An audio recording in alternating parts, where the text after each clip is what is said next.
I never felt like my gift was being the best rapper. My gift was always being able to get souls to harmonize, getting people to be in the room and build and form masterminds together. That was always my gift. What's up, world? It's your boy Big Court of the Holding Court podcast, man. What's cracking with you, producer Ken? Man, it's a good day. It's a good day. Great guest in the house. I'll let y'all do the intros. Absolutely. But, I'm a big fan, so shout out. Yeah. What's up, daughter? Rachel Renee. What's up? How you doing? How you feeling today? I'm very excited. Half of the soundtrack of my life is sitting at the end of the table. I'm already knowing. I know you fanning out, Yes. But it's all good. Today, man, we got a very, very special guest, and I don't say that lightly. And I know anybody that knows me, knows even my musical history. They understand how instrumental this individual and his brothers, his four brothers, have been not only in my career, in my life, but also in the music industry as a whole, and listen, we got to get this man his props. We got the legendary L Burner, aka Layzie Bone of Bone Thugz-N-Harmony. What's cracking with you, homie? Oh man, I'm good, man. I'm blessed by the best. That's right. Yeah. You like that intro? You see how I wound that shit up? You know what I mean? It felt good. It felt like a warm welcome. Yeah, that was genuine too. That was genuine. From the heart. Yeah, that's right. That's right. Man, I appreciate you coming to the show, brother. Oh man, it's good to be here, man. You know what I mean? I really appreciate your show as well. You know what I'm saying? You, brother. So it's an honor to be here. Thank you. I know we've been trying to put it together for a moment, and a lot of things have been happening, in life, in yours and mine as well. Right. But all in God's timing. You know what? What I'm gonna do because I had two of your brothers on. I've had Busy on. I've had your real brother, Stack, Flesh and Bone. Shout out to Stack. We still got to shoot the north side. Yeah. We supposed to be shooting the North Coast the North video Coast with him. Okay. I'm gonna do how I did with them because we all such huge fans. I'm gonna step out of the media person. Right. And I'm gonna go in and out media, and I'm gonna be brother. I'm gonna be media, and I'm gonna be fan too. Man, so I want to ask you some shit that the fans want to know as well. That's what I'm here. I'm here to hold court with you. You know I appreciate what I'm saying? you, brother. Thank you. I appreciate you. I'm here for it all, man. That's right. Straight up. That's right. So I'm gonna surpass. I'm gonna do like the same thing that I did with Stack and with B. We already know the story. We know you're from Cleveland. We know you met Eazy-E. We've heard that story a million times, So I kind of want to get into the music, Okay. and we'll touch on some things in we're gonna take the listener and the viewer on a ride down memory lane up to now, but different. So where I want to kind of pick up from, bro, is from Creeping on the Come Up, right? Y'all fresh out from Cleveland. Creeping on the Come Up has come out. Or let me go to the studio because we had Rhythm D on here too. Right. Shout out to the homie Rhythm D. Yeah. Get you that. know what I mean? Bang, bang, gotta get that for my thing. Get that for my thing. Rhythm Yeah. D had that exactly. bass, boy. That's right. Take me back to that time of Creeping on the Come Up in the studio with DJ Unique and Kenny McLeod, who Black Hole Studios, who's actually my homeboy as well. Right. What take me back to that time? I mean, man, that was a time in life, man. It just seemed like it was kind of a dark place for us because we didn't know what was going on. Everything was new, you know what I mean? Mm-hmm. We had just come out of a situation where we didn't know where we was going in life, you know what I mean? And then all of a sudden we thrust directly into this studio with Eazy-E, all these new people that we don't know, Kenny McLeod, DJ Unique, you know what I mean, Tony C, Rhythm D, you know what I mean, all these guys, man. So it was like, those days, it was like Bone Thugz-N-Harmony was so tight back then. It was like, because we knew nobody in California, you know what I'm saying? So it was like, if one of us went to the bathroom, all of us went to the bathroom, like even in the studio. Yeah. You know what I mean? Yeah. Like you watch the doors. That's like, right. We gonna be. We used to do the same shit. You know what I'm saying? So, and and we didn't know nobody, but Yeah.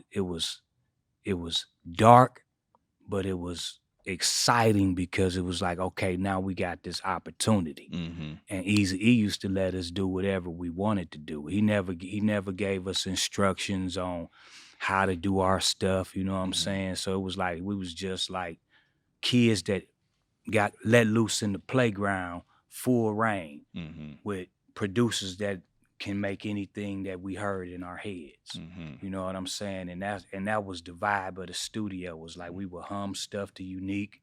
You know what I mean? We would hum our ideas. We had different things that we already wanted to do. You know, songs that we wrote that had melodies, and they knew how to take that and harness all that. You know what I mean? So, man, that time, that was the most magical time that It we was probably ever had. especially because I feel like my life was unilaterally with you guys. You know what I'm saying? We the same age. We was trying to come up. We had a similar style to y'all, so y'all was, you know, really. When you say dark, what do you mean by dark? When I say dark, I mean like the uncertainty of what was happening. You know what I mean? It was like, to look back in hindsight, to be out here with no guidance and not knowing, you know what I mean? Like, at least from my standpoint.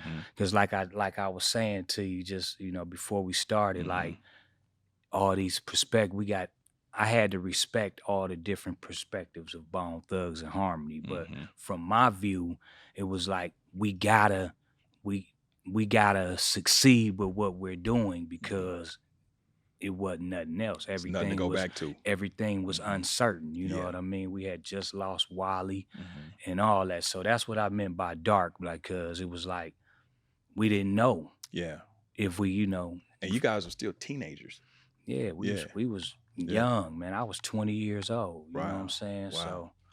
So let me ask you, so how did your life change? Because when y'all came on the scene, you know, for those that weren't alive or too young to remember, like, y'all was like the biggest shit. You know what I'm saying? It's like the Beatles, right? So so how did your life change in terms of, like, now you have this fame, this notoriety, you have this expectation, and your friends, they can't relate now. The friends that didn't come with you, they don't understand the business expectations and the work you have to do within yourself to even, you know, become an artist for real, because y'all still rough around the edges. I mean, fuck, y'all just 5 niggas out of Cleveland, you know what I mean? Right. So how did your life change? Man, life changed drastically. I'm talking about so fast. We went from selling dope 1 year. So I'm gonna give you a timeline. So we left Cleveland November 23rd, 1993. One-way bus tickets, right? Boom. We, from 93 November to June 24th or June 23rd, 1994 is when Thuggish Ruggish Bone came out. So in that little short time, we one-way bus tickets, met Eazy-E, recorded an album, boom, boom, boom, and now we still ain't got no money though. Don't get me to it. Don't get into it. We still ain't got no money, but you know, Thuggish Ruggish Bone came out within that wasn't even a year's period. That's how hard and fast we worked. We was running circles around niggas. You know what I'm saying? So when that dropped in 94, we kind of was going, we went back to Cleveland, and we was in Cleveland when the record came out. Heard it on the radio for the first time. So from there, not even a year's period, we went from struggling, homeless, to taking Eazy-E back to Cleveland to do a video. Right.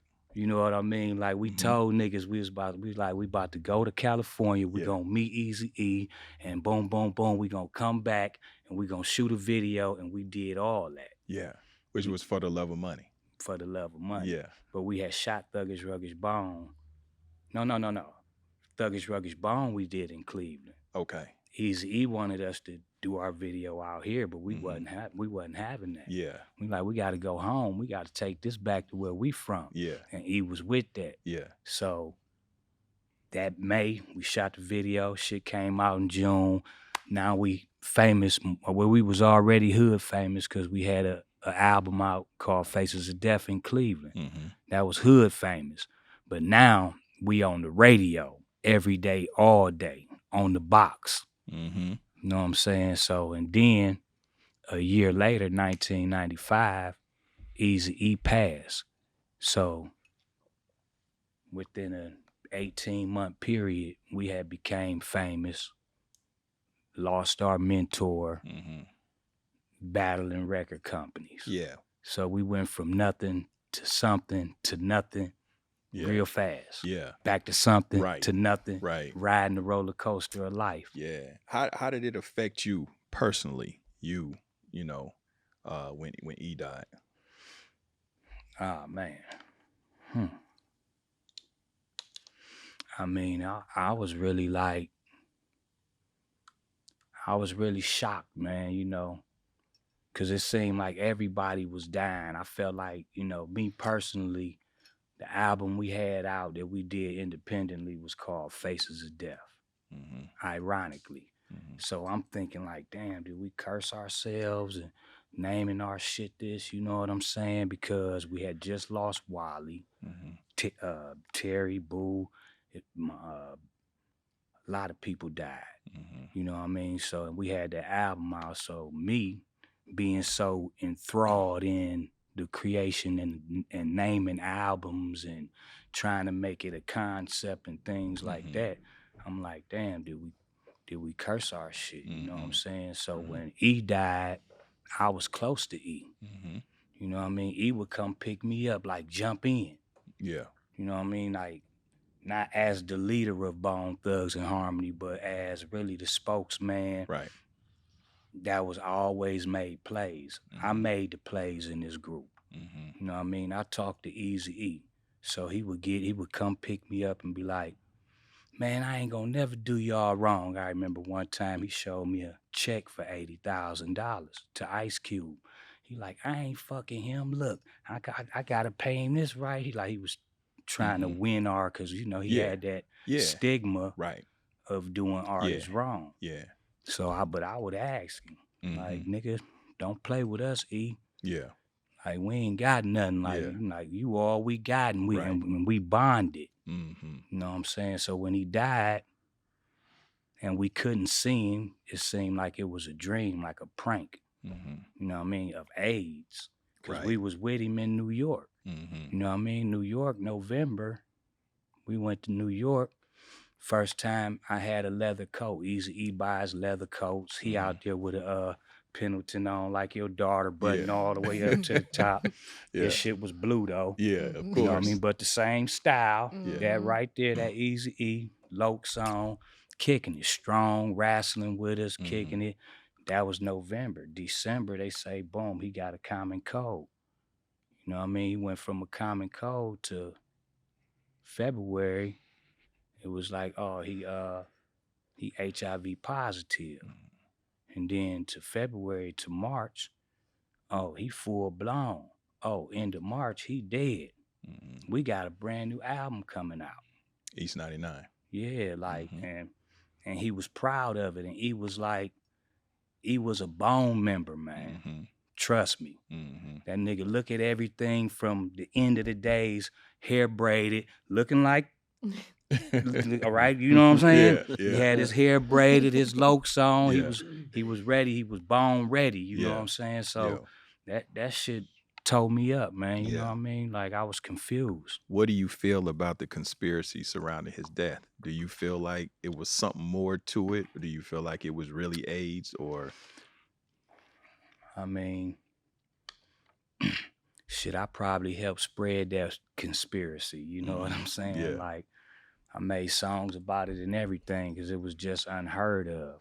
But now I'm more educated on how somebody can have that in them and then become sick and then, you know what I mean, and realize it too late. So, you know, and I try not to even go there no more. It's like God called him home when he called him home.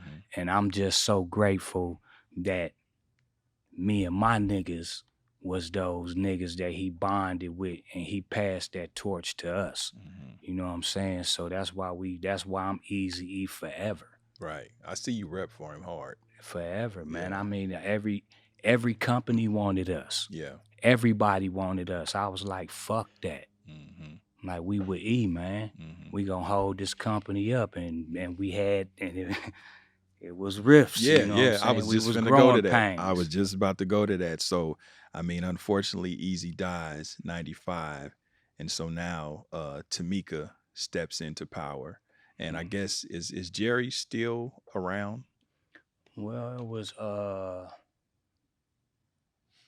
well, Jerry was kind of in the picture, Yeah. but far gone because Eazy-E removed Jerry. Right, right, You know what I'm saying? right. So he was a step back, but he was still But he's trying to still fight. kind of, yeah, He was yeah. still fighting. But it wasn't Tamika immediately. It was Ron Sweeney stepped in. The courts appointed Ron Sweeney The attorney. as the acting person over the company. You know what I'm Wow. saying? Okay. So Ron was his guy? yeah, Ron. I'm really close to Ron's son, so Jock, Yeah, and his Okay. like. Never knew that. Yeah. Yeah, Okay. Ron Sweeney came in, and Ron Sweeney straightened out a lot of things. There was a lady by the name of Cassandra Ware. I know Cassandra Ware. Cassandra Yeah. Ware, she's so dope. Yeah, I yeah. love her, man. But I've told the story about Cassandra Ware a million times on this show because we were trying to get with Ruthless, me and my group. And Cassandra Ware used to answer the phones over there at Ruthless. yeah, And I used to talk to her almost every week, trying to get E to hear the shit. You know what I'm saying? Cassandra, She was nice as hell. brainiac, She was boy. nice as hell. Man, she creative. She was so Yeah. boy moving. Them Yeah. horses in the carriages and all that Yeah. on the MTV and all that was Cassandra, man. Yeah, yeah. Shout Yeah. out to Cassandra. Wow, that's crazy. You brought Yeah. back, yeah, that's a memory. So now, like you say, the label, things are changing. Y'all kind of still fresh on the label. You got a lot of success, a lot of things moving fast. You guys y'all kind of hit a wall, or I should say, you start bumping heads with Tamika. Was it Tamika or was it just the label in general? It was both. Okay. You know what I mean? But see, we all had a different perspective on Tamika. Right. You know what I'm saying? Like we all had a different relationship with Tamika, with Cassandra, with Ron, like everybody, you know, that because it's at that time the wedges was starting to be drawn. You know what I'm saying? Like it was people coming in when we was at the first studio. It was like, nigga, nobody can get close to us. Exactly. Eazy-E wouldn't let nobody. So now it's people coming in. You know what I'm saying? So everybody is developing their individual personalities and people picking us apart. You know what I'm saying? So what happened was, when Tamika took over, it was the business because where the fuck the money at, right? And at the same time, she was creative too. So she was getting in the video, the Black Nigga Killer video. I remember that. Niggas Yeah. looking around Yeah, like, man, what yeah, this yeah. motherfucker doing? And MC shit. Ren I'm was like, in the motherfucker. I remember that. yeah, I'm like, well, and I kind of felt like it might be the Libra in me, but I'm just like, you know, shit, you know, she let her live. Yeah. Yeah. Motherfucker want to live, let him live. Let's just rock this shit. Right. Fuck complaining about everything, nigga. Let's just go. That's always been my attitude. Right. You know what I'm saying? Right. So the strife was there. I had a fallout with Tamika about my solo album because I took my solo album back to Ruthless. Right. You know, I didn't want to do Make My Day Up in the Snow at Big Bear. I wanted a marching band. I wanted to be on a football field. Bum, bum, bum, bum.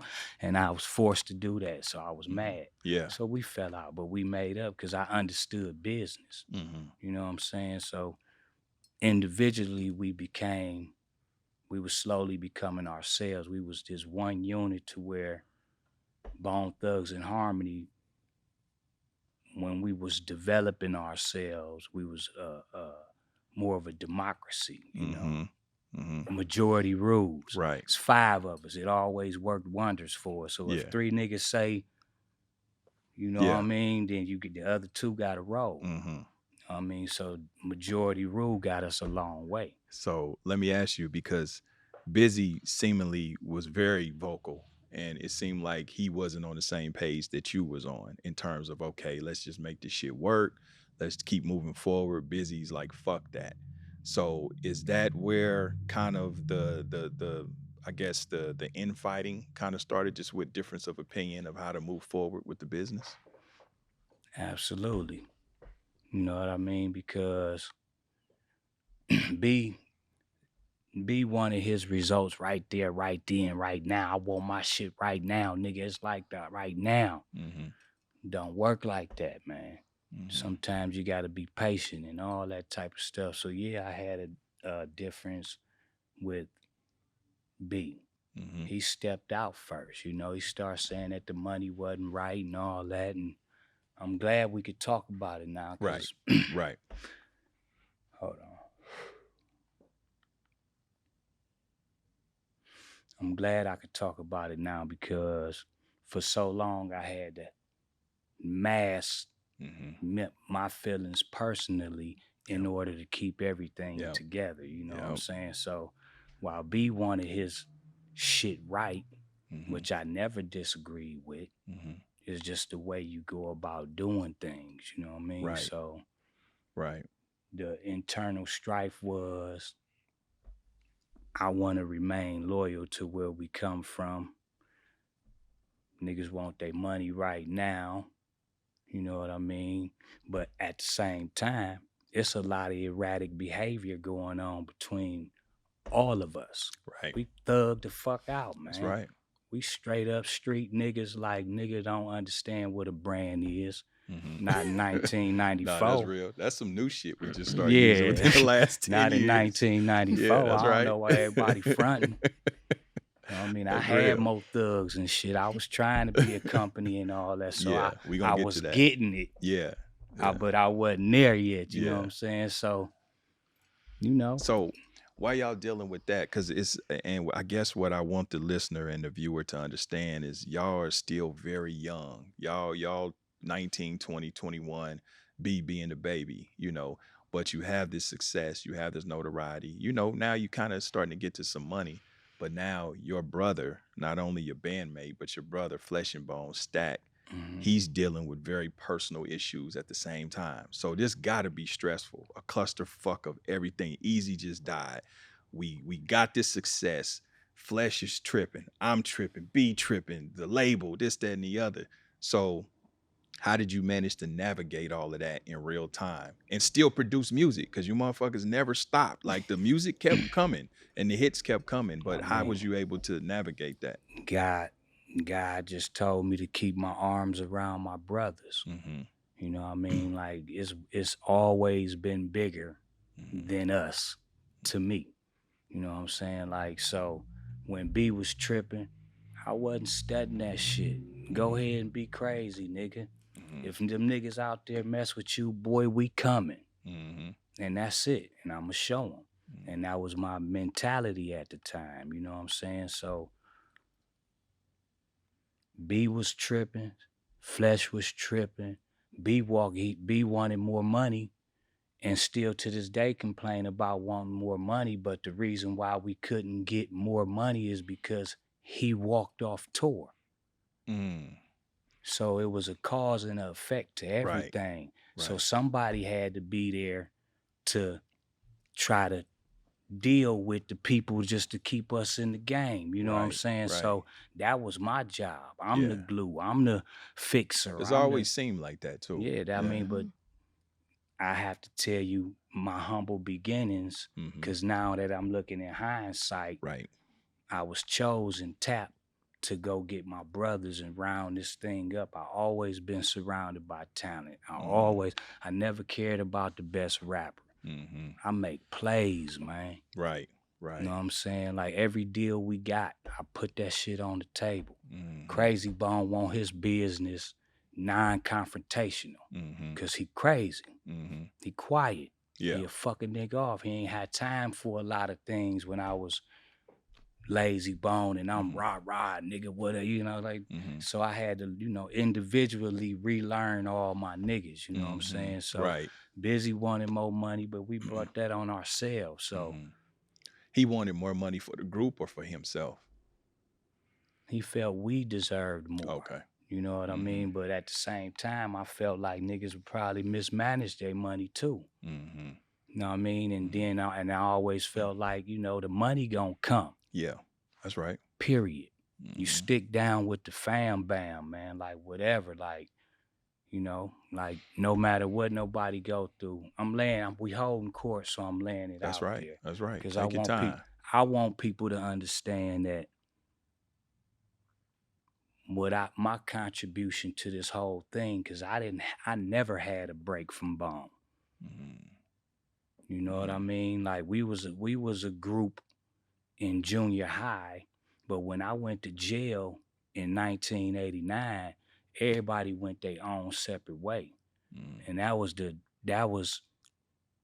was away from everybody. All I ever had, my mom was on dope early, man. I was selling dope at 12, 13, 14. I'm doing whatever. Right.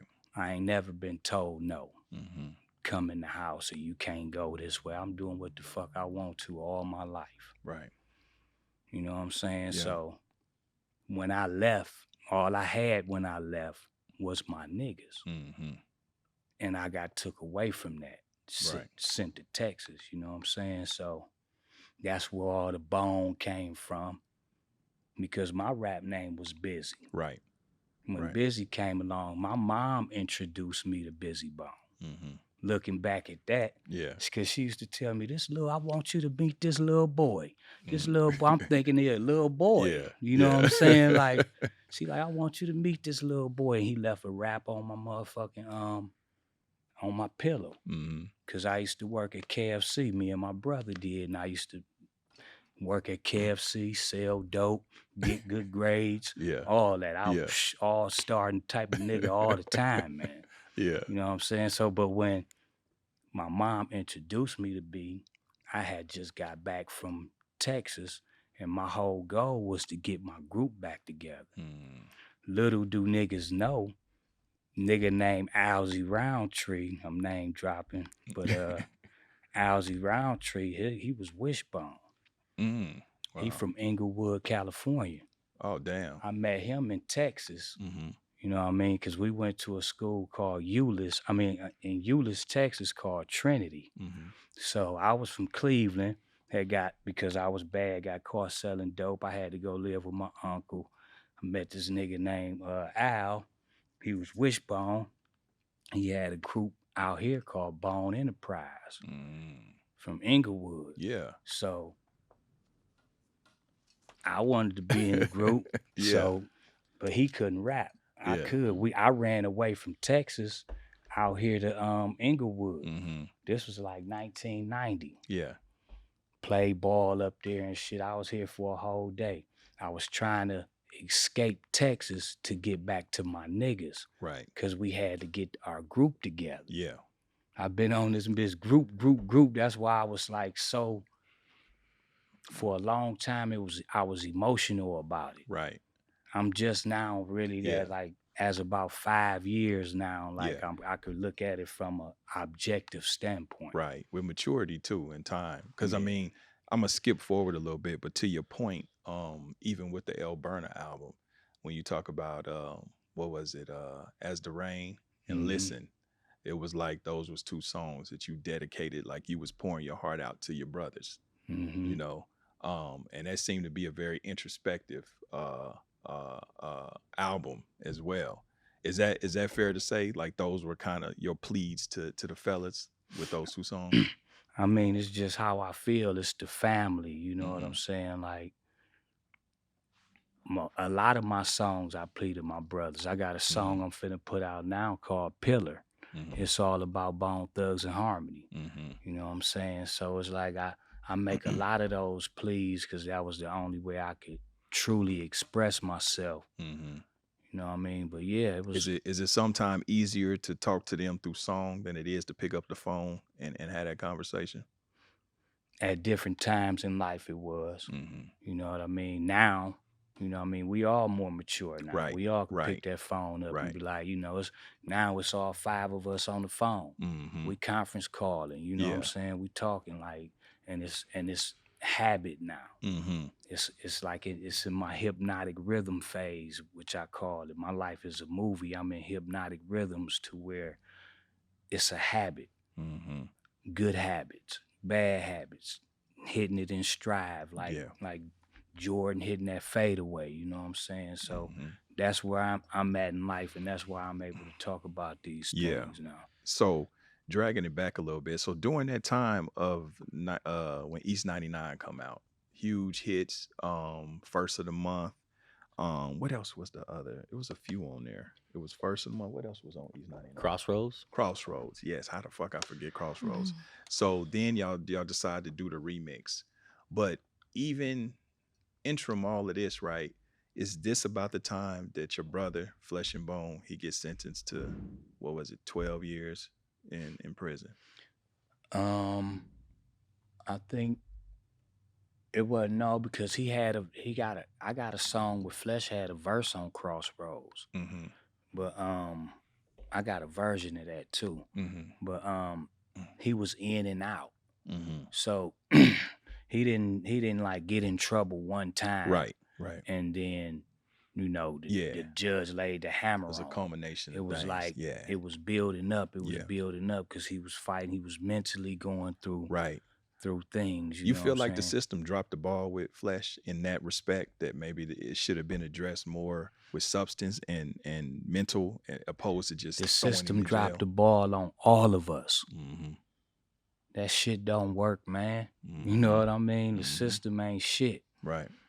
We should address the health crisis, the Mhm. mental health Right. crisis, that we need to be looking at that first, because Mm-hmm. I've been behind the wall. That shit ain't nothing that's gonna make us crazy. Mm-hmm. You know what I mean? Like, ain't no rehabilitation in that. But some people can rehabilitate, and you know what I mean, but it's more detrimental than it is good. So I think the system failed us all. Mm-hmm. And of course my brother, because they could have dealt with that way different. I agree. Yeah, especially once I learned the story, and even out of his mouth when he told me, I was like, God damn, nah, that shouldn't have been jail for him. You know? Yeah, I didn't see that coming. When I didn't think he was gonna get jail, I thought they was gonna get him some help Right. because he was in and out of the, you know, Mm-hmm.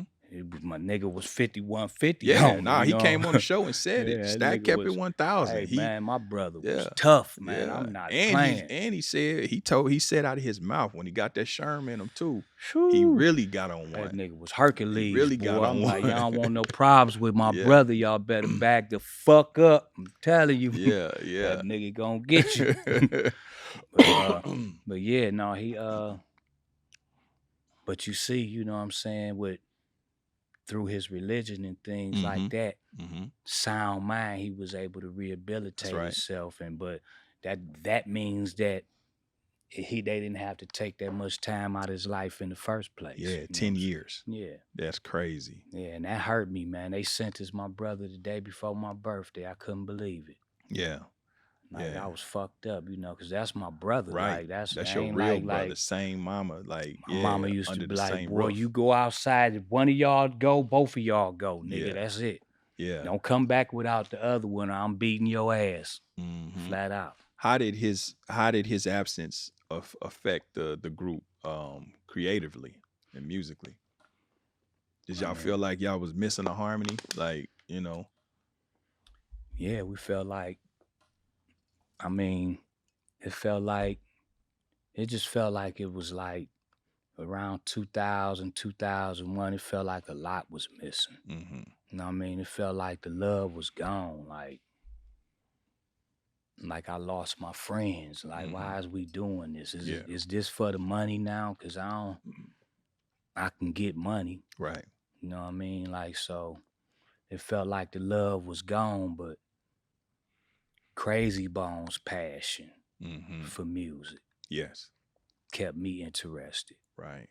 You know what I mean? Like, that nigga right there, like, because he always been like that. Even when we was younger, I'd go over his house. He had 1,000 raps all over his floor and shit, had the posters, Big Daddy Kane and Heavy D and them on the wall. Like, he was like that. So, and even later on in life, he stayed in the studio like this. So that made me want to never give up. Because like I said, like, I didn't really care. I didn't do a solo album till 2000. That's right. That's right. You know I what? negotiated they solo deals. Wow. And Flesh was the first one to go solo, which he got a gold record on that Trues, on that Thugs. And I did that deal too. With Def Jam. Believe it or not, Leor Cohen's and DMC from Run DMC popped up at my doorstep. They was trying to get Bone Thugz-N-Harmony. Trying to get y'all away from Ruthless? Yeah. Wow. Because Eazy-E had passed away. Okay. But I'm like, shit, my brother ain't signed. We trying to have a solo career. So I had a plan from the beginning. It was supposed to be group album, solo, group album, solo, group album, solo. But things start getting in niggas' heads, and you know, people start getting at us, and then the plan didn't go according to. Right. You know what I'm saying? So, went according to God's plan. So Flesh went to Def Jam. I got Mo Thug over at Relativity. Right. Shit, I got I put Busy first and Crazy next. Yep. Because really I ain't know which one of them needed to go first. You know what I'm saying? But so them two deals got done at the same time. Okay. Back in '96, I got them niggas $1.2 million, like boom, like nigga, y'all pop, pop, pop. Yeah. Yeah, I did that. Okay. I ain't know nobody never say thank you, but I ain't give a fuck because I was living my dream. Wow. Mo Thug. Yeah. I always was on my Eazy-E, was on my entrepreneurial shit. Yeah. You know. So I want to drag it back a little bit to one of my favorite Bone albums, the double album, Art of War. And kind of to what you said that, you know, it's almost, and this is from the outside looking in, and again, I'm gonna get in my fan mode, but it seemed like Crazy, he led a lot on that song. Was he kind of spearheading a lot of the creativity on that song, on that album? And then it seemed like it was very, very melodic. That album was damn near R&B-ish, you know what I mean? Super dope, one of my favorite albums, but was Crazy kind of leading it off with Art of War? Absolutely. Okay. Yep, Crazy. Well, Crazy, he led off for the career. You know what I'm saying? Like, musically, I always follow. That's why my name is Layzie. Not a lazy bone in my body, but as a young kid, I wanted to be like my friend. Yeah. I'm like, what you going, if you had a Bone name, what you'd be? He'd be like, I'm Crazy Bone. Well, I'm gonna be Layzie Bone. And that's how I always followed him in the music, you know? Yeah. Yeah. Talk to me about family scriptures. You know, y'all went, so at this point, coming out of Art of War, now this is what I want to ask you. So on Art of War, that's the first album where y'all start kind of taking some little digs at y'all haters. You know what I'm saying? Y'all start doing the subliminals and shit. You got Thug Love on that album, don't you? You Ain't Bone. Yeah, You Ain't Bone. There's a few of them, all original. You know, there's a couple. What was the other one that was on the Batman, Look Into My Eyes?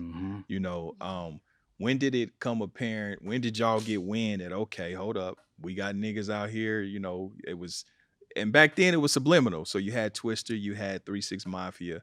You know, what made y'all say, you know what, we gonna address this shit, but we ain't gonna say no names? What kept y'all from saying names? I mean, because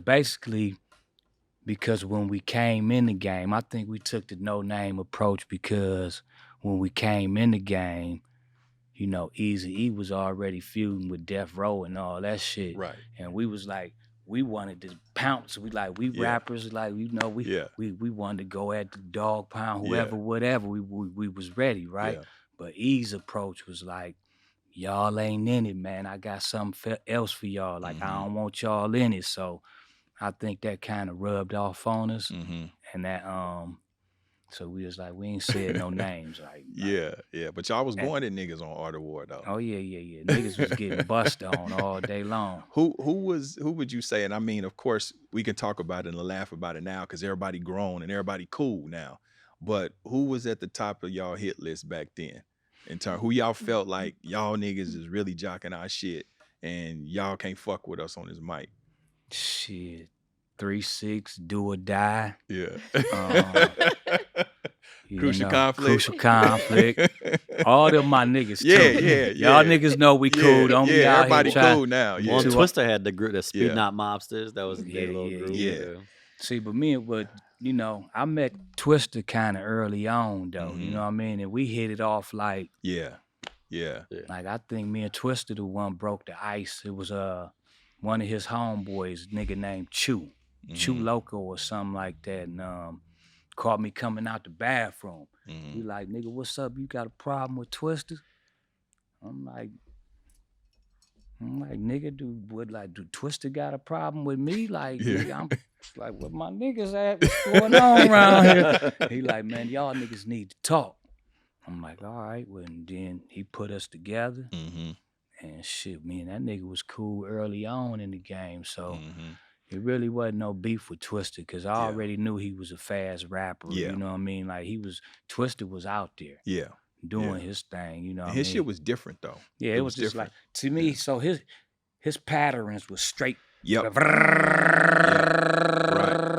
Right. You know, he ain't had that. He didn't have that staccato. We had to show him how to play with the rhythm. That nigga, but he was already with the fast pace. Right, though, right. I'm curious. In my opinion, when y'all finally talked, I bet y'all came and y'all laughed and found out it was bullshit. It wasn't even nothing to go to. We had did this song called Midwest Invasion, right? First time we ever linked up, and we went to the studio, and from there we was together for like 5 days straight. You know what I mean? Just kicking it. Yeah. So we laughed that shit off. We was drinking and smoking and you know, finding out how much Cleveland and Chicago had in common, you know? That's right. That's right. Let me ask you this. And this is probably a weird question, but I'm like I said, a fan question. Which one of the diss songs aimed at y'all that you felt like was all right? All right. I hear you, nigga. Okay. All right. None of that shit to me. Like, that shit so like, none of it. You could cause like with MCA and DJ Quick, you know what I'm saying? Like I think 8 was like, all right, you know what I'm saying? Or like in WA with No Vaseline. They was like I ain't never felt like niggas could fuck with us. At all. Like it ain't one I can think of. Yeah. The only thing that got me offended, I got offended when niggas said what they'd do to our family. I got it. That was more recent. Yeah, I took that shit serious. Yeah, that was more recent. You know what I'm saying? Yeah. You know what I mean? No, that's something different. And even Do or Die, they said some more wild shit too like that. You know what I mean? Yeah. Like, and I was like, and that shit caused a fight on Hollywood Boulevard at a hotel. We tore that bitch up.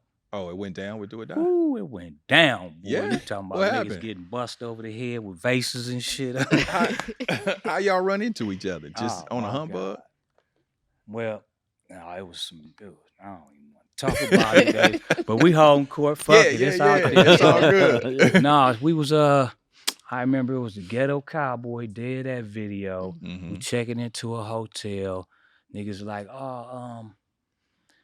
shaking hands with all these people in the lobby and everything, and then somebody was like, you know, that's Do or Die. You know, them niggas like, nigga, they're fuck your mama and all this and all that. And cause I never listened to that shit. Didn't know how they look. You know what I mean? I was so busy into my life, like I was moving. So I never pay attention to people like that. But yeah, and then I'm like, oh yeah, so we go down. I'm like, man, ain't you and then next thing I know, one of my niggas take off. Then they take off. Then these Chicago niggas taking off on us. We down here fighting like a motherfucker. Like, and them niggas wasn't no hoes though. Yeah. Nigga, we was in that bitch working, nigga. Nigga bust my nigga Wolfer. Rest in peace. Hit him upside the head with the face. Damn. They like, police coming. Yeah. We got up out of there, went and shot the video. And yeah, man. And y'all got a chance to squash that years later, right? Yeah. Yeah, because I know you and Do or Die cool as well. Yeah, I don't know. A lot of people got a lot to say about Lil J, but he helped us squash that shit from Rap A Lot. Oh, okay. Yeah, you know what I mean? Jay Prince. Yeah, Jay Prince, man. He been an OG, like making sure shit didn't How did get he too facilitate far. that? Did he reach out to one of y'all, or how did that go? Yeah, he reached out. Yeah, he reached out. He was like, yo, say, Layzie, I think y'all niggas need to be just chill. Y'all tripping this shit. I said, man, shh. All right, man. Yeah. Like, don't. And I was fucking going on tour Mm-hmm. to I was going on tour on the L Burner tour. Mm-hmm. And nigga said, don't come to Houston. Him or some of his camp or whoever sent the message, don't come to Houston. Mm-hmm. My dumb ass went anyway. Mm-hmm. Like, ain't nobody gonna do nothing to me. I'm strapped, but you know, he way smarter than me. Yeah. He older Yeah. and shit. Yeah, So that's he got that he just made experience. him close the club down, and you know, I couldn't have my show and shit, but he shut that bitch down. But I Yeah. was like, I'm glad I ain't go out there and get my ass murdered that night, Yeah. because I was with the shits, boy. Yeah. So let me ask you this. So y'all make it through the beef. You record with Tupac. Tupac was on Art of War as well. Was y'all in the studio together when y'all did that? I wasn't Busy was in the studio with Tupac. Okay. Mhm. I know it's been discrepancy on how that song came about. Right? Man, that's because that you hear story, man, 4-5 different versions of how that song came about. Busy say it was his song, his session. Somebody else say something had like what? Okay. Silky Fine, Busy Bone, Tupac end up in the studio. Busy, and they end up recording on one of DJ Unique's beat. Mhm. It's a Bone Thugz-N-Harmony session, nigga.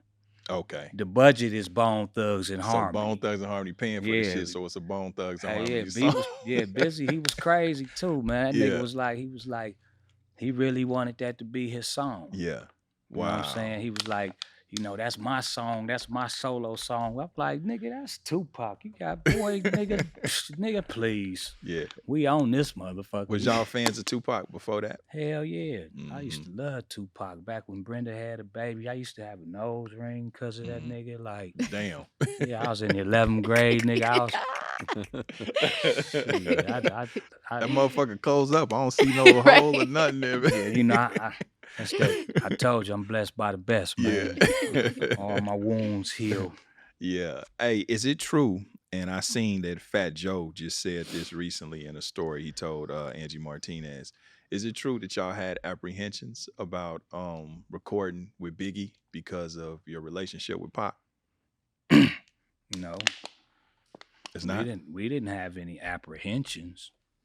Like, meaning, like, because we was cool with Big too, you know what I'm saying? Like, well, Fat Joe, he actually just told the story just on Angie Martin. He said that I guess he reached out to y'all to do the song with Biggie, and y'all was kind of like, nah, well, we cool with Pac, and we really don't wanna.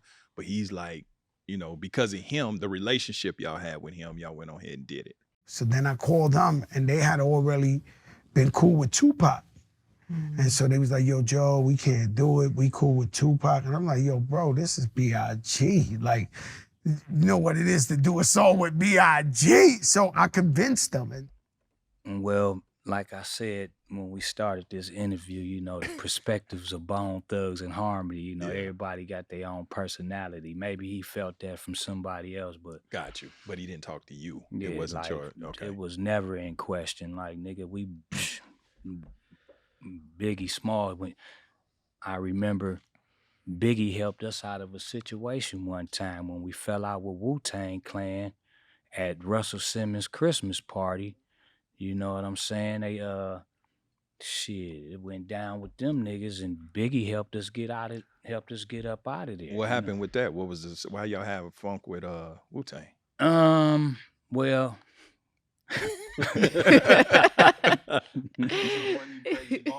done something to Wu-Tang. Man, no. So what it was see, you know that's boy. When a nigga leave with what it was. What it was. No, it was Russell Simmons. We had did a song called "Everyday Thing" for the show soundtrack. I remember that. Yep. And Russell Simmons was having a Christmas party, and we was invited there because of we was on the soundtrack. So we was there. We from Cleveland. Went there, no security. We was about 12 deep, and we was up in there partying all night. And Wu-Tang came in a little late night. They came in.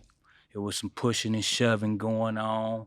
they pushed somebody in my clique, somebody pushed back in their clique, and then it was all out fist fighting. That was the first time they played our song in New York. It's an everyday thing when you let your nuts. And then we tried to get up out of there, and you know, they shutting the party down. We outside, niggas running up on us. Chris and Dave Lighty trying to go get the cars to get us up out of there. And Biggie was walking up, and he was like, yo, you know, and he kind of helped us get up out of there. You know, him and Method Man. But shit, what did it stem from though? Cause niggas was pushing in the club. Oh, I mean, okay. you know, Yeah. I guess, and maybe because we was the other biggest group in the world. Okay, yeah. You I know know what how I mean? niggas get down. It was just regular nigga shit. It was nigga shit. Nigga I don't shit. even- that shit was so stupid. I don't even know. Real shit. Real Yeah, shit. It happened Big so energy. fast. We like, man, did we just? I'm like, I know we ain't just.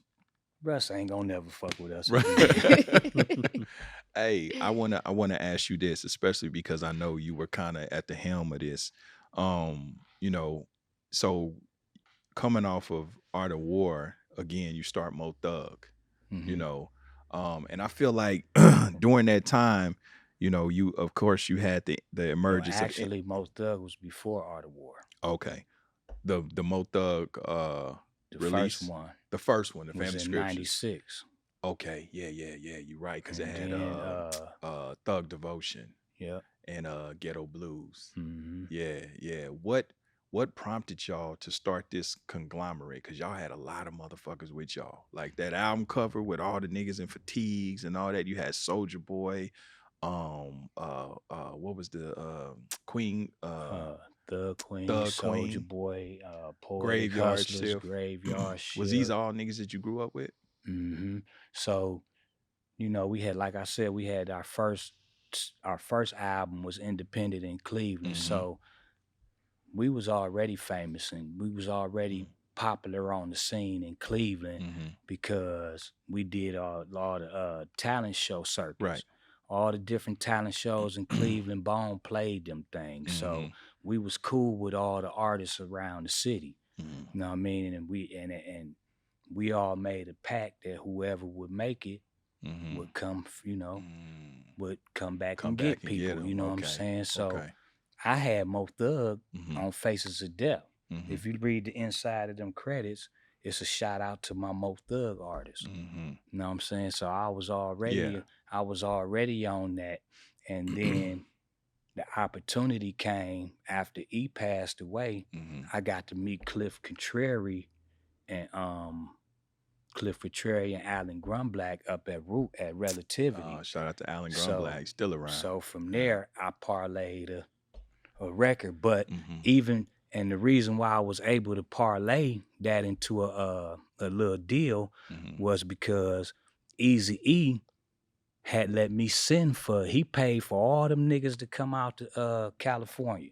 It was like 20 niggas from Cleveland out here with us. All the first Mo Thug you see on the first Mo Thug record, Eazy-E was footing that bill. Wow. You know what I mean? So I was already working on other music. Yeah. And that's what, you know, it was like we was gonna come back and help whoever was down with us, and we just, you know, and so I held up to that. Y'all basically used the first two Mo Thug records to break, because they were like compilations, Mo Thug compilations, to break and introduce the other artists, but using the influence of Bone Thugz-N-Harmony to bring the attention to it. Because that first album went platinum, right? The first and second. Yeah. So I mean, but think about that. That's not an easy feat. You niggas is 5 niggas out of Cleveland. You really are learning the business, you know, and you're able to release 2 platinum compilations on your own label. Right. Yeah. So and then too, I want, since we there, let me add the fact that, man, I almost went #1 on that first Mo Thug. The only reason it debuted at #2 behind Pac, All Eyes on Me. The only reason that nigga Pac beat us that time is because he had just passed. Okay. Mo Thug debut right there, right at man. Was that the single Thug Devotion or the album? The album. The album. Wow. Wow. Yeah, you can look it up. It's all documented. And the thing about it, with that first Mo Thug, and even with the second one, like you really as in Layzie, you really wasn't on a whole lot of songs on those albums. What was that attributed to? I mean, it's really attributed to I'm the CEO. Mm-hmm. I don't have to be on a lot of songs. I got a lot of niggas that rap. Mm-hmm.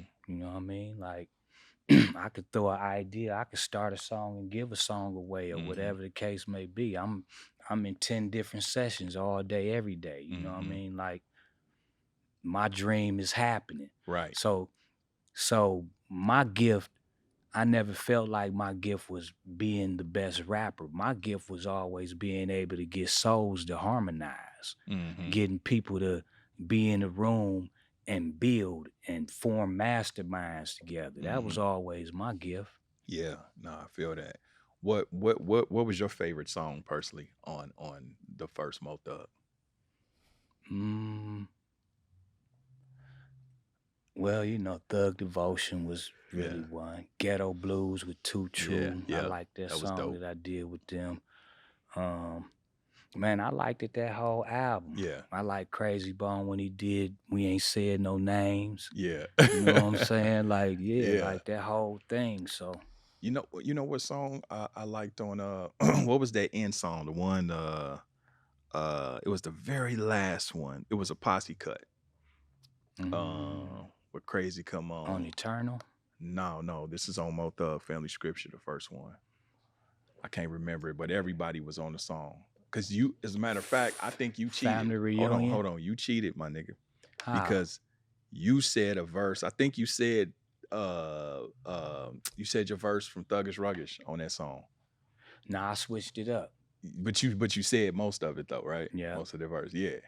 And I think I was saying it was the one where Crazy come in. Tell him you in danger, Buster you in danger. You know what I'm talking about? Yeah, it was the road with the Bone Mo Thug on Follow. Yes. I was trying to portray, yeah. Mm-hmm. Now I guess you could say I cheated. Yeah. a little bit. On the second one, what was your favorite song?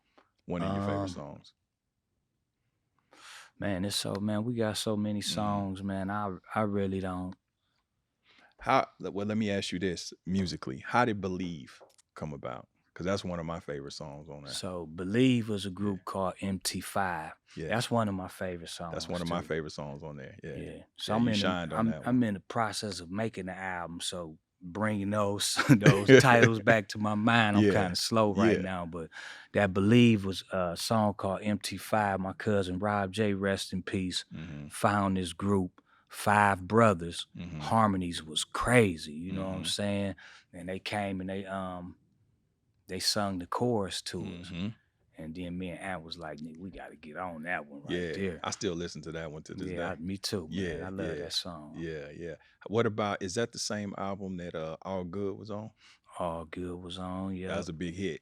Yeah, All Good. Hit. I think that was at the top for like 8 weeks. Something like that. Oh, Ghetto Cowboy was on that song. Ghetto Cowboy with what was the white boy name? Powder P. Powder P. The name's Powder P. Powder P with a 12 gauge. Outlaw. Where y'all find Powder P, bro? Man, that's a question for Crazy Bone right there. Okay. Yeah, that's a question for Crazy. All right. So now you got these Mo Thug albums dropping. You got you coming off of the success of Art of War. And then we coming into the new millennium. And I'm trying to think, is that when Resurrection came out? Right after that? Resurrection was like 2000. That's with Phil Collins, Take Me Home, right? Yeah. That was Thug World Order with Phil Collins. Yeah. I love that. Resurrection had paper on Paper, yep. I believe that was 2000 because my first solo album came out 2001. So Resurrection was before that. Right. Okay. So Mo Thug, the label, at some point, did it dissolve? I wouldn't say it dissolved because I still kept repping it. I had did Mo Thug 3 and Mo Thug 4, but Crazy had left at that time. Cause so after Mo Thug 2, Man, we went through some trying times too, because it was a thing where I was a wild boy. You know what I mean? And I was I was basically running wild. I was drinking a lot and all that. I was getting work done. I was still handling my business and all that, but Cray being non-confrontational, he wasn't with that shit. You know what I'm saying? So somehow he wanted to start his own label. We started going our own separate ways, and he started Thug Line. Right. You know what I'm saying? So at that time, it's a deep story about that. Maybe that I say that for the book, but you know what I mean. It was that was a time that tested our friendship to the core. Mainly you and Crazy. Yeah, for me, yeah, it was me. Yeah. Okay. And that that precipitated from the music, or just what you were doing, or was it something more personal? I don't know. Cause Cray quiet. Okay. So I still don't know what, to this day, like what what it was. I only can assume. Yeah.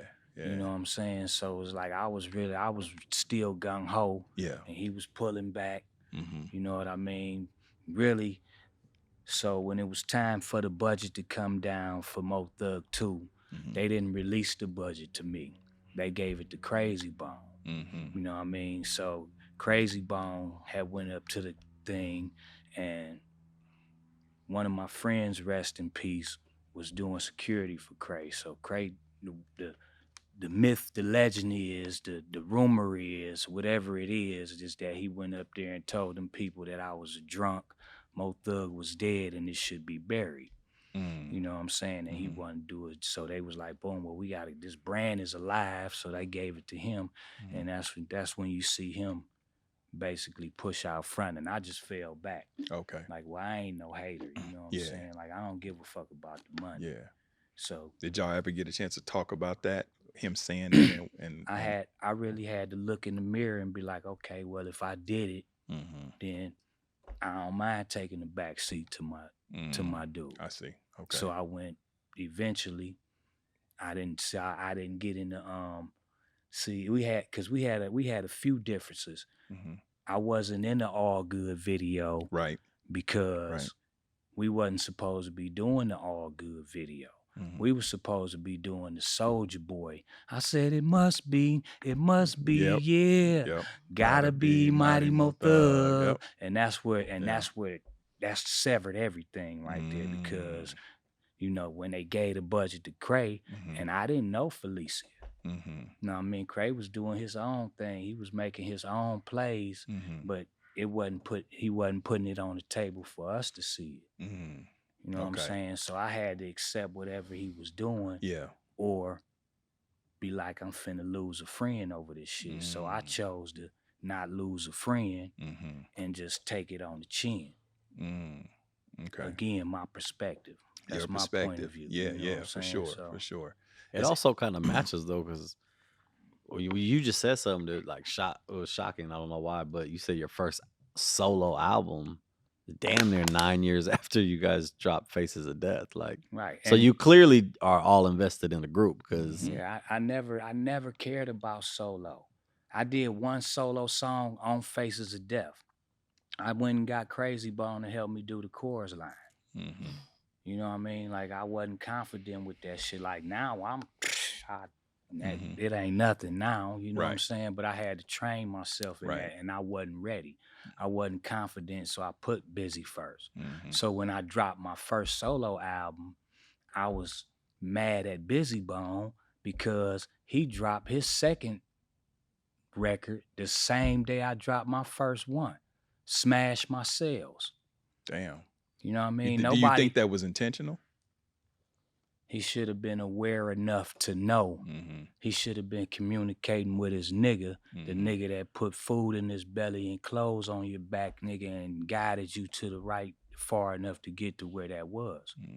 That's how I felt. Right. You know what I mean? So I felt like I was taking all these stabs in the back.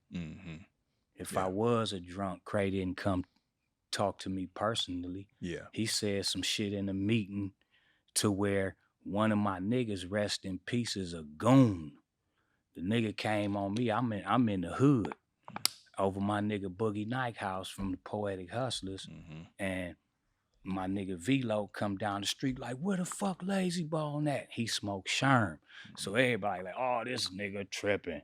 You know, me, I get out there in the street with him like, nigga, what's wrong with you? He like, I'm telling you, I ain't fucking with y'all no more, nigga, because Cray said Mo Thug was dead and should be buried, and if he'd cross you, he'd cross me, and I ain't fucking with y'all no more.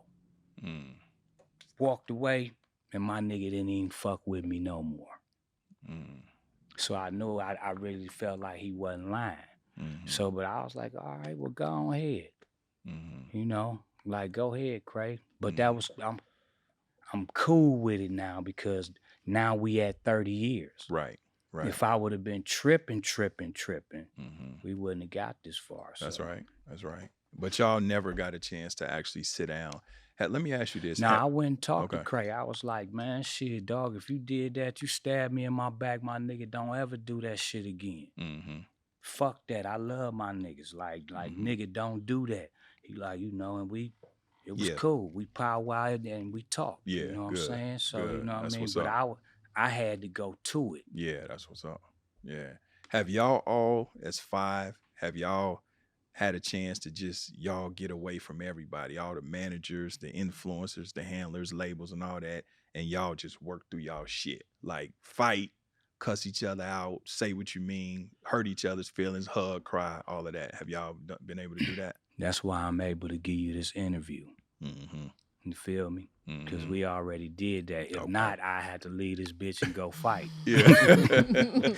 Man, I'm tired of fighting, man. I'm 49. I'll be 49. Right. I'm good. That's right. That's you know right. But that's therapeutic, though. That's dope that y'all been able to do that, though. I mean, because that'll just aid in forward progression and growth and forgiveness and all of that. I'm just saying, like, I always understood family, man. Because when I got took away from my people back in the day, that traumatized me.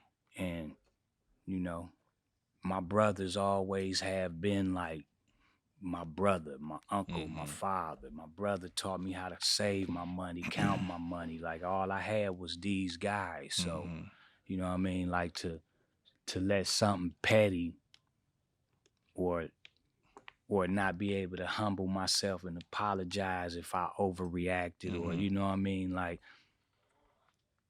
from my standpoint, from my personality, I always been able to come back to the table if I was wrong or right and try to find a way to humble the situation. You know what I'm saying? Because family is everything. Our mamas grew up together.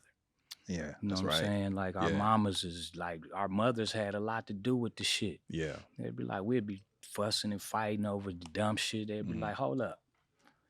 When the mom starts saying time out, we all in check. You know what I'm saying? Right. That's right. You know what? My daughter, Rachel, I know you got some questions because I raised you on Bone Thug. So I'm gonna go ahead and let you have the floor and let you, you know what I mean? Because I know, go ahead, do your thing. Oh, what? I do have a few. And it's so it's funny. So I grew, we from Kansas City. So I got one going back to the All Good song. So that's my grandma. That's one of my favorite people. We are close.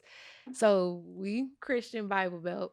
My grandparents thought that it was demonic. They was trying to, they went and tried to, remember they tried to talk to you and be like, oh, should she be listening to this? Because I would listen to Bone Thugs going to sleep back when I had my little 3 CD stereo and I'd have it. I mean, literally, it was like part of my nighttime routine.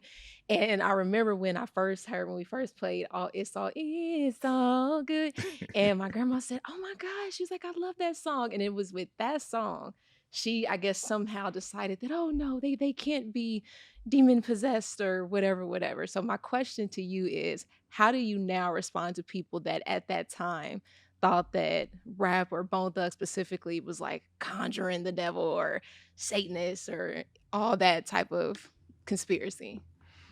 I mean, I can see how they got it misconstrued. You know what I mean? So now I just let people know like we rapped about all of our life experiences, you know what I'm saying? So when we made a song about the Ouija board, people really Yes. thought we was crazy. But you know, we grew up in Jehovah Witnesses households and things like that. And this was something that was introduced to us in school when we played with that and just happened to make a song about it. Because we made songs about everything. But I would always tell people to really now go back and listen, and you'll see how many shouts out we give to the Lord all through all our music. You know what I'm saying? It just, and the imagery was dark. Right. You know what I'm saying? But Right. that was Eazy-E doing all Yeah, that. You know what yeah. I'm He saying? liked that dark shit though. Yeah, he was Yes. on You that. know what I into that. always thought, to tag onto what she's saying, because in that era, again, you got in the, I mean, I'm from Sac, so I think Brother Lynch all the time. It was dark, but in the, you had a what's his name, Esham, right? Isn't he a Midwest guy? Yep, from Like Detroit. there I was remember that Esham. there was that era of just like dark music that kind of, I mean, I think Lynch at the beginning of the season is talking to the devil. You guys had a song about Ouija, just all like 93 to 95 era. There was just, I don't know if that was any influence in your guys' world. I mean, But Gangsta Nip and that horror rap, Yeah. Yeah. Bushwick Bill and them was doing like, yeah, we liked it, that dark shit sometime, you know what I'm saying? But it wasn't, that ain't what we were, you know. We always, our faith in God was always intact. Yeah. We just explored different Yes. subjects. That's the best way I I'll could be put honest it. with you. It was a period there where I damn near thought y'all was about to go gospel because y'all got real spiritual. And because if you start thinking back to like if I could change the world, songs like, you know, it If I became could teach, if I yeah, could if I could teach, if change. I could teach the world, yeah, you know. And so even with Crossroads, and y'all talked about God in the Bible a lot, I was like, oh, I think these niggas they Crossing might over. be, yeah, they might be Yeah. crossing over any minute. But you know what? I think they got the brunt of it because of they were so melodic. They were harmonizing. Like rap was not sounding like them specifically. You know what I mean? It's like, oh, this is putting me in a trance. This is making people feel away. Yeah, we was harmonizing on. Yeah. They was like, hold on, wait a minute. I This feel feel good. good. This ain't supposed to feel this good. Let me ask you, in the studio with the harmonies, who comes up with the harmonies? Who leads? Or is it a collective, or is it a go-to guy like you are crazy? Like who came up with that, like Ouija or you with who thought of that shit? Like, you know what we should do? Dear That was Mr. probably- that was- Ouija. That was probably Crazy Bone. Okay. You know what I'm saying? But it's like it really, you really don't know where the harmony come from. You could see Busy would be walking through the studio fast and he'd be he's singing all the time. Yeah, yeah. You know what I mean? And you will hear melody or Flesh like really melodic. Wishbone super melodic. You know what I'm saying? So it's like you never know where it's gonna come from, really. Like it just when we in the studio, we paying attention to each other. So the first one who hit on something, everybody chiming in. It's like, you know. Did you ever sit back in amazement and just be like, dang, like I know them, like these my people, like just sit like from a bird's eye perspective, like outside of yourself? Man, I'd be so thankful. I'd be so thankful to God that I'm in Bone Thugz-N-Harmony because I'm a fan of my brothers. You know what I'm saying? Like I said, I'm lazy because it rhymed with crazy. You know what I mean? Busy Bone, my mom introduced me to him. The first time I heard his voice, he was singing. You know what I mean? Just in Wishbone on that bang bang shoot 'em up gangster type shit all the time. Like I admire my brothers in different ways. You know what I mean? And I appreciate the chemistry that God made for us because our group wasn't put together. You know what I mean? It wasn't a made up thing. It was organic. It was organically came together. You know, you guys were truly disruptors. I mean, you had never heard anything like that prior. You had never seen another. I don't think an artist or a group ever did Eazy, Biggie, and Pac like in that era. No. Like, you know what I mean? Like it was truly a moment. You know what I mean? Where it was like, oh shit! Like, And this, then this if is you different. if you think about it, shit, all y'all worked with all them people within, and they died within a year. Seemed like of working with them, all of them. Yeah, I mean, But I that don't speaks think to his nature though too, because I you have a don't. very fluid nature, and the fact that you were able to work with all these people who were also seemingly beefing, you know what I mean, at the time, and y'all group was the only one to do that. That's amazing. Well, I think that was out of our control. I think the Lord was making that happen because all in all, our message in the end of all this, I believe, it'll stand the test of time because it's about unity. Mm-hmm. It's about harmony.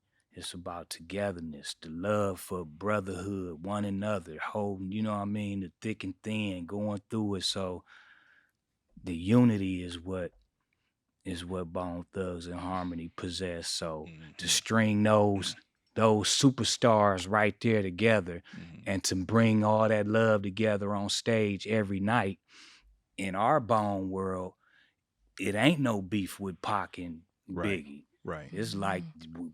you did this one, now you got to do that one. Mm-hmm. You know what I'm Mhm. saying? So it's like Mm-hmm. it's a harmony there I'm, that's I'm curious. What's your personal favorite Bone album, solo Bone album? So from Crazy, Busy, everybody's released solo albums, but which one is your favorite? mm, Thugs from Flesh, Heaven's Movie from Busy, and Thug Mentality from Crazy. Classic. I can't Classic. pick just one. You know what Yeah. I'm saying? Like Yeah. I could pick one from each, Yeah. but I can't pick I one got out you. of I all got of you. them. Yeah. No, them classic albums. As a matter of fact, I think that Heaven's Movie went gold too. Busy he Mm-hmm. had a run. He had a run when he came with that. Mm-hmm. Yeah. Yeah, but I mean, man, niggas been really, really blessed, man, to be doing what we doing, and I'm just glad we still here because it Mm-hmm. really ain't over with. Like Right. I feel like it's a message out here. Like we've been used in so many ways to save so many lives, to give so much hope that Mm. you know we all know from the pandemic. The Mhm. Right. pandemic things can change and flip so quick. That's right. You know what I'm saying? And I just think we the Lord's soldiers, Mm-hmm. and we'd be ready for Armageddon if it Mm. did come. You know what I'm Yeah. saying? So speaking of unity, so when y'all do the Unify album, that's Flesh is out of jail. This the first time all five of y'all are in the studio together in many years, actually, in a Mm-hmm. long, long time. What was that like to be able to, get with your brothers like it was in the old? Was it like it was when y'all first started, or had so many things happen and transpired to where it was refreshing, but it was different? It took it a while for everybody to fall all the way in. Mm-hmm. You know, niggas wanted to make sure Flesh didn't come out bananas. Mm-hmm. You know, Cray probably was the last one to come around. Mm-hmm. Busy finally came around. Well, we was all there to get him. Mm-hmm. You know, that was a mission. Like, Yeah. 'cause Flesh was like, I want all my brothers. I want y'all to pick me up when I come. I want to go straight to the studio. Boom, boom, boom. So, trying to facilitate that. Mm-hmm. So from that point, that day, then we hit like 2 or 3 songs, and then in like 6-month period, we all came together in that album, and that's when the Unifive came together, Mm-hmm. with the unity and all 5 of us, and Yeah. songs like Determination and all that. I knew we was doing a groaner style of music. Right. Right. You know what I'm saying? And I don't know if the world was ready for that shit, but Right. That was my next question, because I mean, you had the single "Meet Me in the Sky," which was one of my favorite songs on that album. mhm.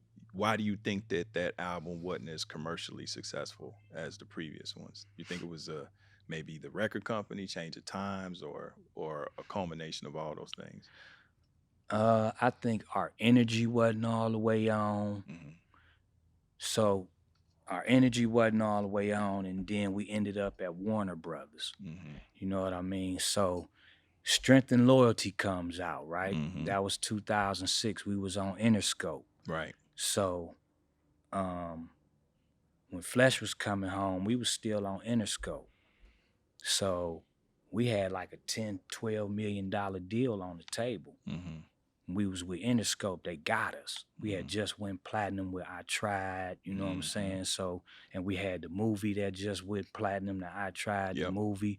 So Jimmy Iovine was fucking with us, but at that time, it was people in the middle of us that I had to go, lightweight had to go, that I had disagreements with, you know what I mean, which caused Crazy Bone to not want to be involved, because we went on the Welcome Home Flesh and Bone tour.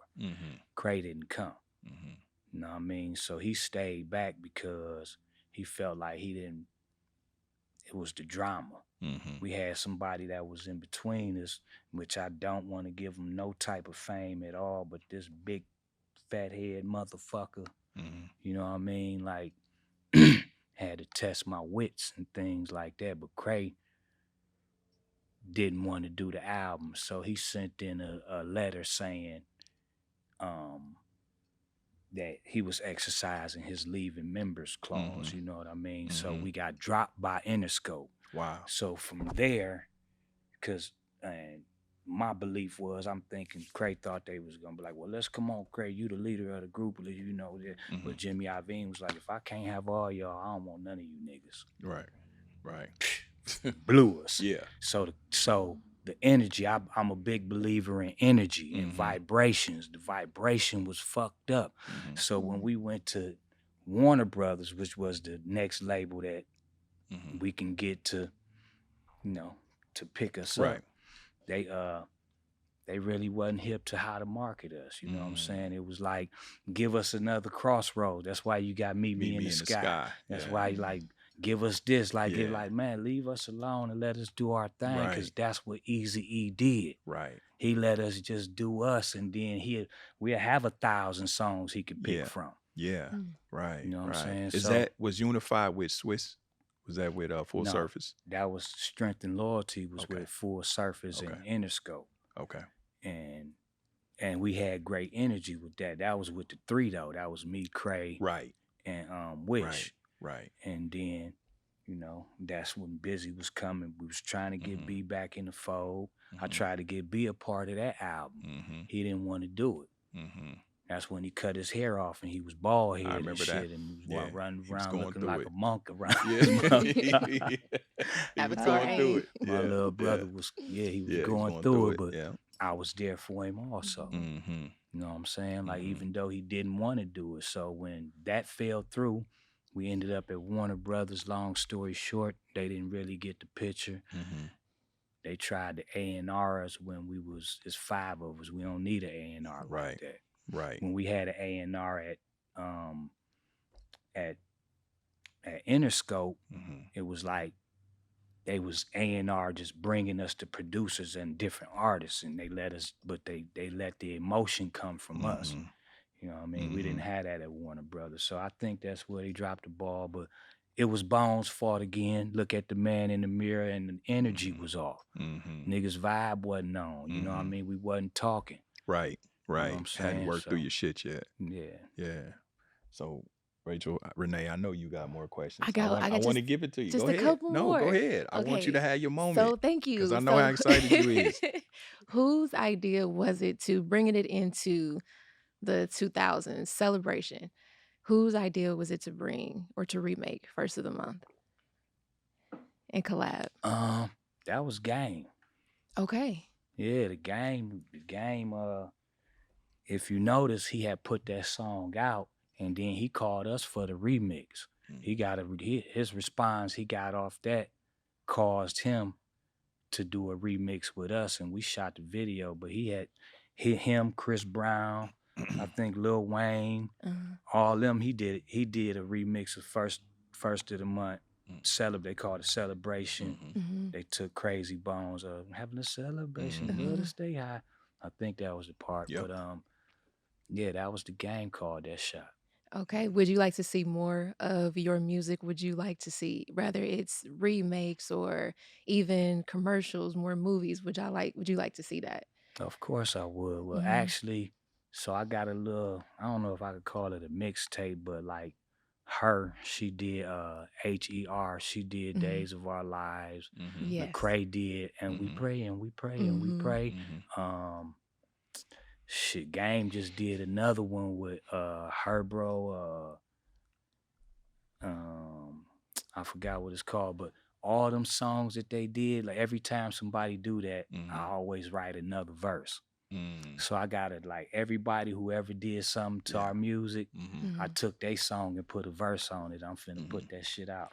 Dope. I mean, well, give it away. You know Yeah, what I mean? I yeah. can't sell it or nothing, Yeah. but just Yeah. I got a question. That leads me to another question. And, you know, my apologies if I'm overstepping. You ain't got to answer it. But just because I know y'all been in the business almost 30 years. And now because people will be sampling y'all stuff, y'all have so many timeless hits, you know, will you guys own your masters, or do you already? Has it already reverted back to you?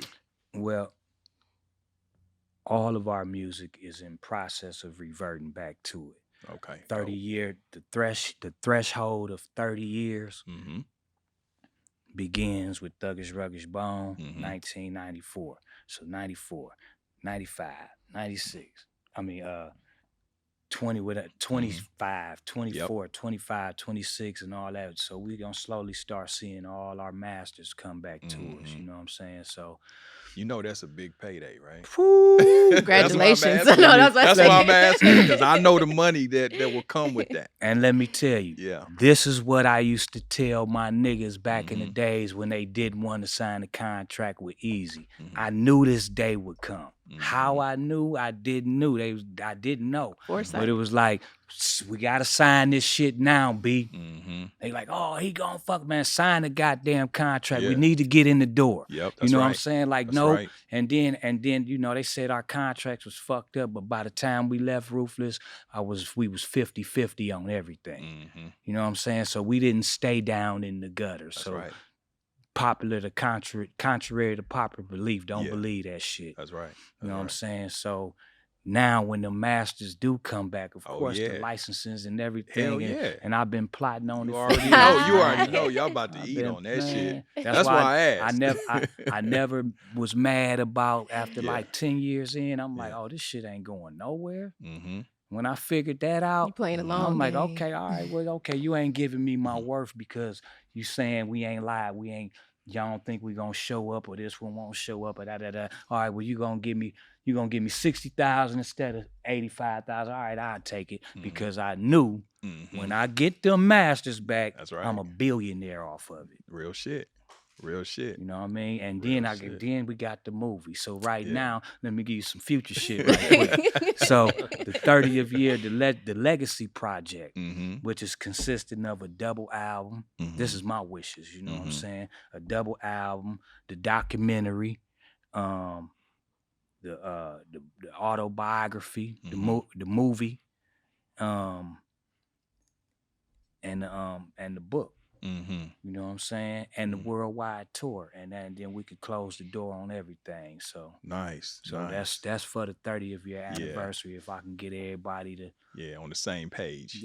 And I mean, I know it's gonna happen, but you know what I mean. Like that's why I'm talking about it, because hopefully, you know, everybody wake up to it and we just get in the studio and kill a game because we free agents. That's right. So I want to pivot a little bit and get a little bit personal, just because I know me and you talk. And we've been trying to do this for a second, but life happened. You know, life has been happening. So you lost your mom here recently. It's been maybe a year, right? Has it been a year? August, yeah, coming up on a year. September. Yeah, and you kind of mentioned to me that you know, and I just say you told me, listen, I'm dealing with, you know, I'm going through it.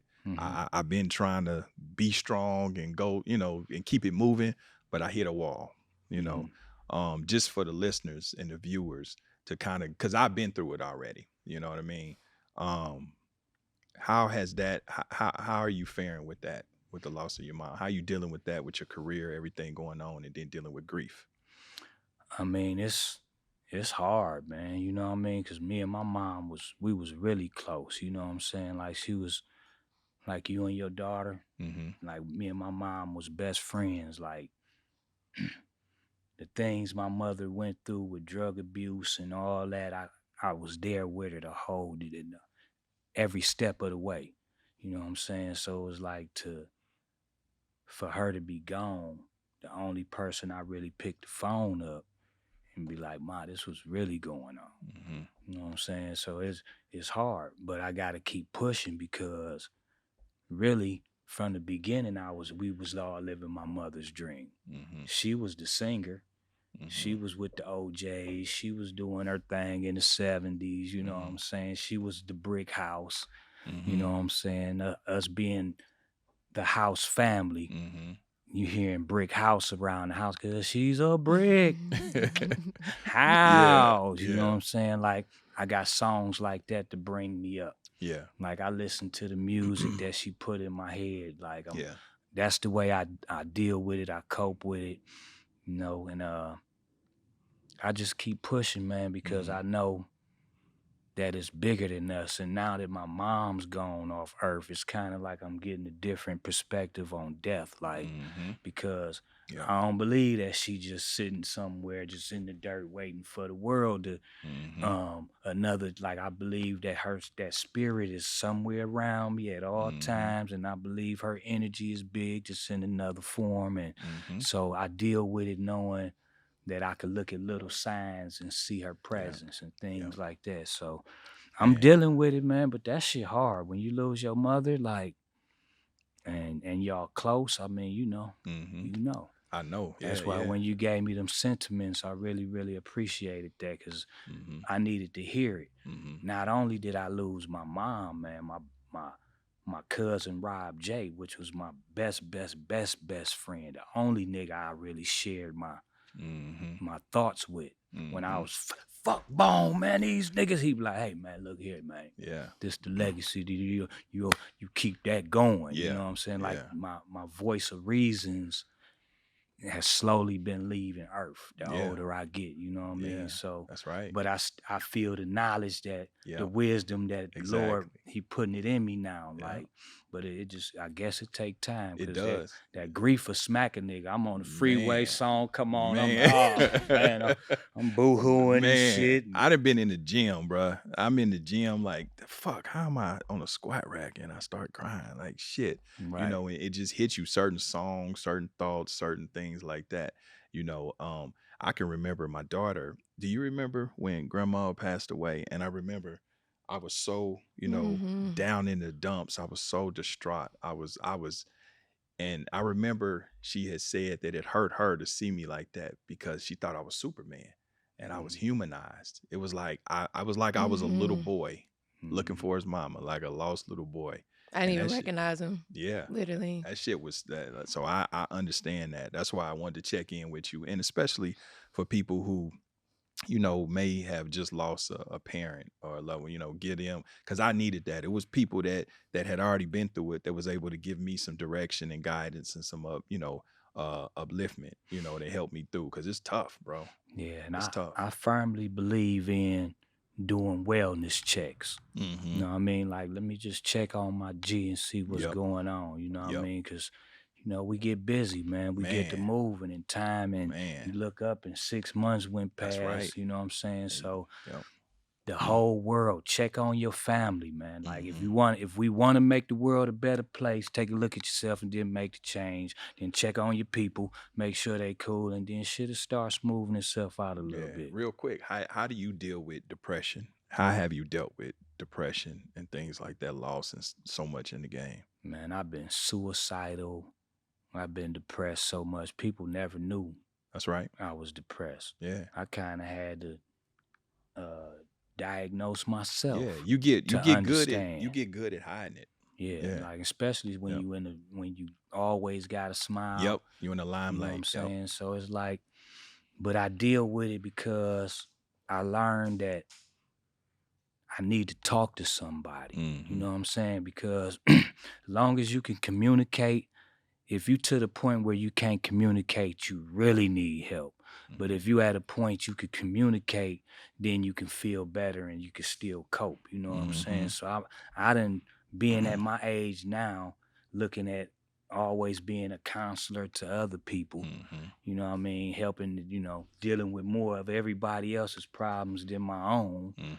I found out that, it's different phases of this depression thing. You know what I'm saying? That's right. So just genuinely caring and being able to talk to people and helping other people always helped me. Yep, me too. Yep. Damn, that's crazy. You just kind of even with me, just confirming certain shit that yeah. I want to ask you this.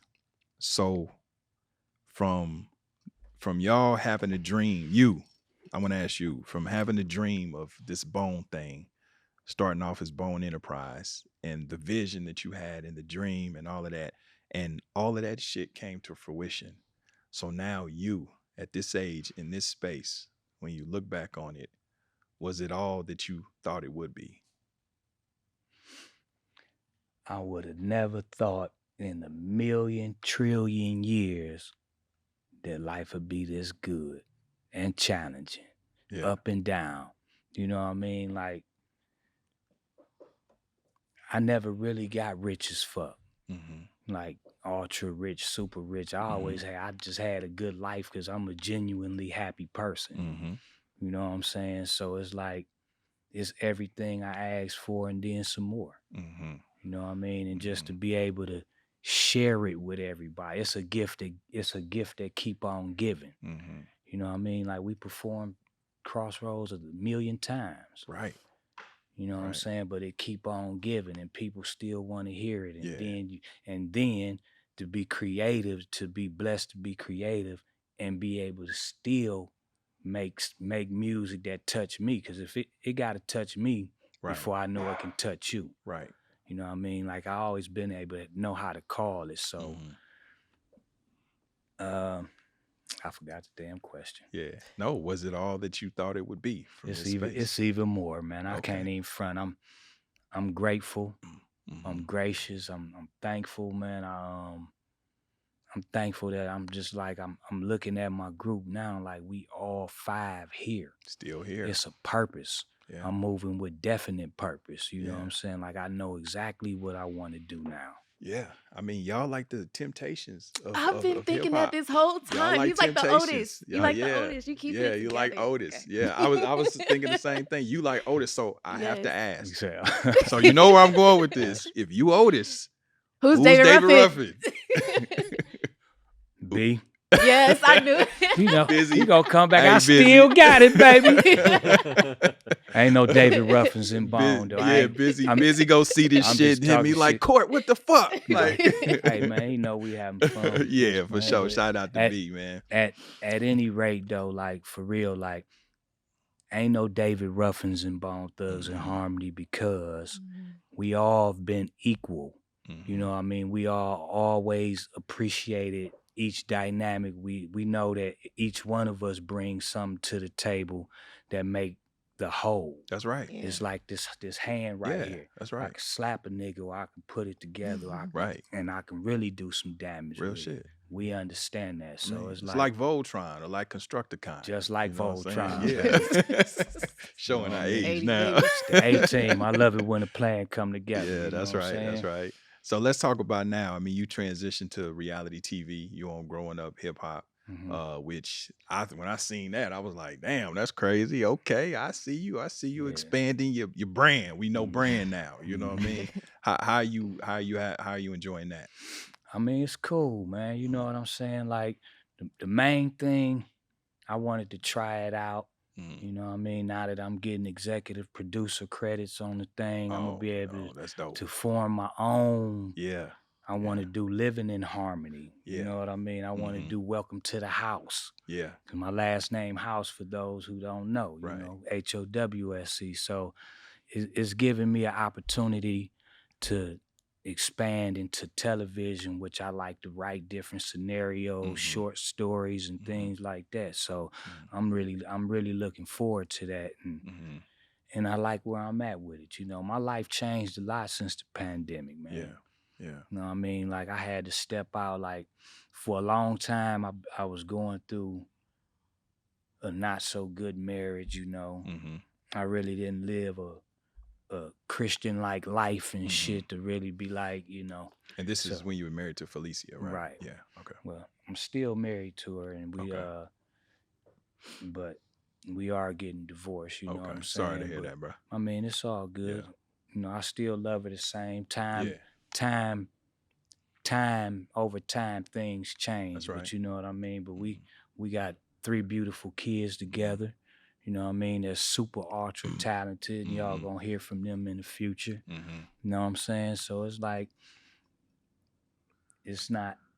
I'm not bitter. Yeah.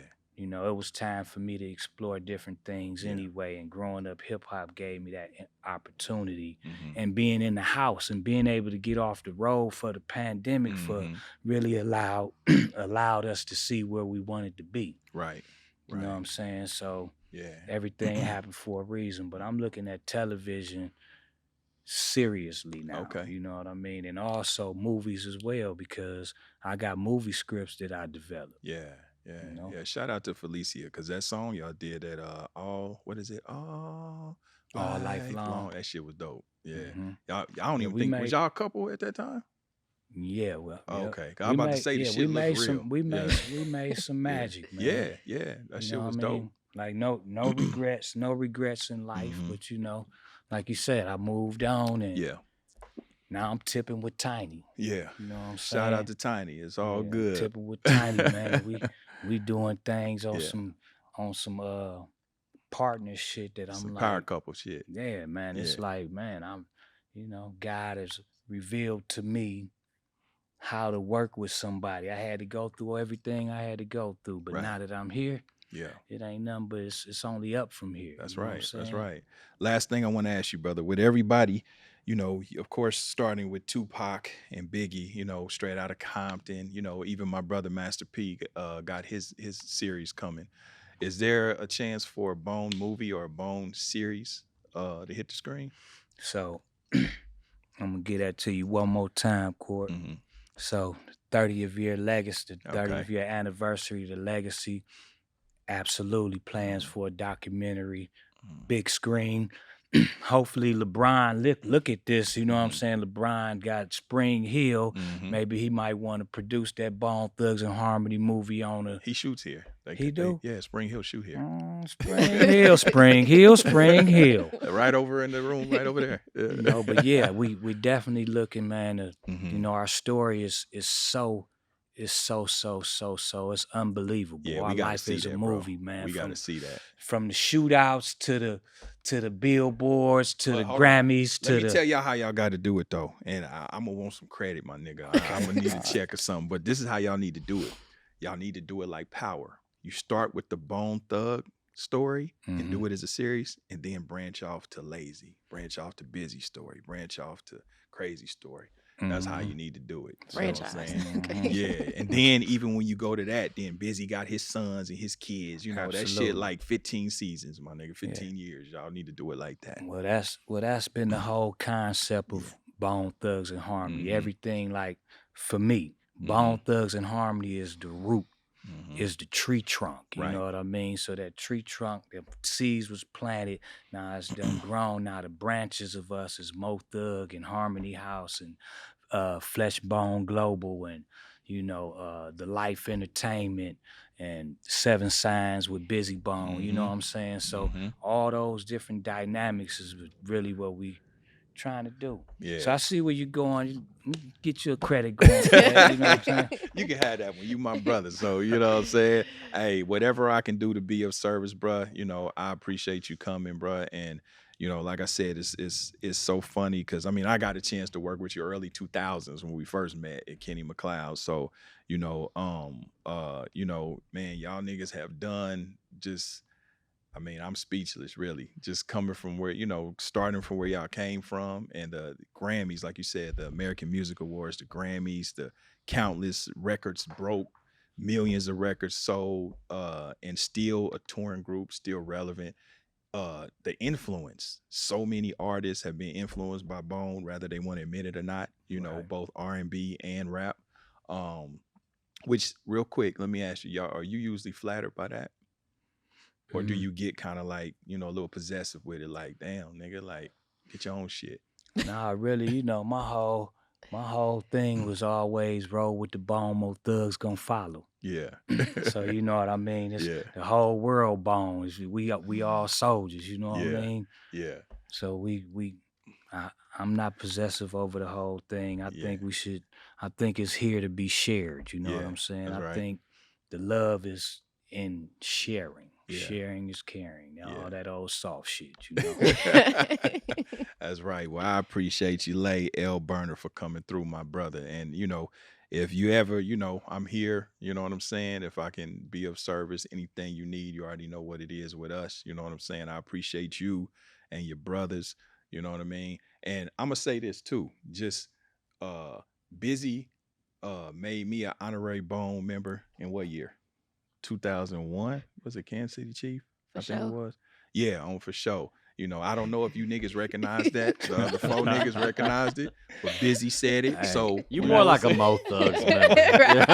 said Mo Thug. Hey, well, look, that's a boss right there. Can't nobody go over his head. So if he said it, then that's what it is, baby. My brother, You know what I already, mean? man. Man, I appreciate you, Layzie. We got Yes, Layzie sir. Bone, L Burner, man, Rachel Renee, What's producer up? Ken. Man, it's been a great one. Holding Court Podcast, Big Court, man, and we out.